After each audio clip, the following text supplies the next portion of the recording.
Hello guys, welcome back to my YouTube channel. അപ്പോൾ ഇന്നത്തെ video എന്ന് പറയുമ്പോൾ ഒരു തട്ടുകട സ്പെഷ്യൽ ചിക്കൻ ഫ്രൈ ഉണ്ടാക്കിയാലോ എന്ന് വിചാരിക്കുക. അപ്പോൾ എനിക്ക് സൈഡായിട്ടുള്ള ഡിഷസ് ഒക്കെ ഉണ്ടാക്കാൻ ഭയങ്കര ഇഷ്ടമുള്ള കൂട്ടത്തിലാണ്. അപ്പോൾ ഞാൻ കിച്ചണിൽ കയറാറുണ്ട്. അപ്പോൾ എന്ന് എഴുതി ഞാൻ തട്ടുകട സ്പെഷ്യൽ രീതിയിലൊന്നും ഞാൻ ഉണ്ടാക്കിയിട്ടില്ല. അപ്പോൾ ആ ലെവലിൽ എത്തുമെന്ന് എനിക്കറിയില്ല. അപ്പോൾ എന്തായാലും നമുക്ക് ട്രൈ ചെയ്ത് നോക്കാം. അപ്പോൾ നമ്മൾ കിച്ചണിൽ എന്തെങ്കിലും ചെയ്യുവാണെങ്കിൽ തന്നെ പെർമിഷൻ, നമ്മൾ ഓണറിൻ്റെ അടുത്ത് എന്തായാലും പെർമിഷൻ വാങ്ങിക്കാതെ കിച്ചണിലേക്ക് കയറ്റാറില്ല. അപ്പോൾ നമുക്ക് അഥവാ പൊട്ടിപ്പൊളിച്ച് എന്തെങ്കിലും പാളിസായി പോയി കഴിഞ്ഞാൽ നമുക്ക് ഹെൽപ്പ് വേണമല്ലോ ക്ലീൻ ചെയ്യാനും എല്ലാം. അപ്പോൾ അതിനായിട്ട് നമുക്ക് അമ്മയെടുത്ത് പെർമിഷൻ ചോദിക്കാം.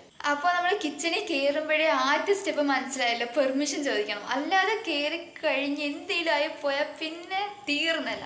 അപ്പോൾ നമുക്ക് അമ്മയെ വിളിക്കാം. അമ്മ, അമ്മ ചിക്കൻ ഫ്രൈ ഉണ്ടാക്കട്ടെ. അതും തട്ടുകട സ്പെഷ്യൽ രീതി. ഉണ്ടാക്കാൻ നോക്കാം. അമ്മ എന്നോട് ഹെൽപ്പ് ചെയ്യൂ? ശരി, ഓക്കെ. ഇത് കറി വെക്കാനുള്ള ചിക്കനാണ് കേട്ടോ. അപ്പോൾ കുറച്ചെടുത്ത് അച്ചാറിടാൻ വേണ്ടി മാറ്റി വെച്ചിട്ടുണ്ടായിരുന്നു. അപ്പോൾ ഇതാണ് നമ്മൾ ഫ്രൈ ചെയ്യാനുള്ള ചിക്കൻ. അപ്പോൾ ഇത് ഉണ്ടാക്കുന്ന രീതി കണ്ടാലോ. അപ്പോൾ turmeric powder, chilli powder, gram masala, Kashmiri chilli powder, pepper powder, ginger garlic paste, vinegar, പിന്നെ അരിപ്പൊടി, തൈര്, ഉപ്പ്, പെരിഞ്ജീരകം എന്നിവയിട്ട് നല്ല രീതിയിൽ മിക്സ് ചെയ്യുക. പിന്നെ ഞാൻ എക്സ്ട്രാ ആയിട്ട് ചിക്കൻ പൊടിയും കൂടെ ആഡ് ചെയ്യുന്നുണ്ട് കേട്ടോ. അപ്പോൾ എൻ്റെ ഫേവററ്റാണ്. ഞാൻ എന്തുണ്ടാക്കിയാലും ഇതും കൂടെ ആഡ് ചെയ്യും.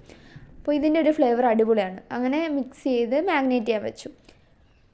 പിന്നെ ഞാൻ അച്ചാറിൻ്റെ പരിപാടിയിലോട്ട് പോയി കേട്ടോ. അപ്പോൾ പുരട്ടി വെച്ച് ആ ചിക്കൻ ഒന്ന് വറുത്തെടുത്തു. എന്നിട്ട് ഒരു പാനിലേക്ക് എണ്ണ ഒഴിച്ച് കടുക് പൊട്ടിച്ചതിന് ശേഷം ബ്രാഹ്മിൻ്റെ പിക്കിൾ പൗഡർ ഇട്ടു. എന്നിട്ട് വിനാഗിരി ഒഴിച്ചു.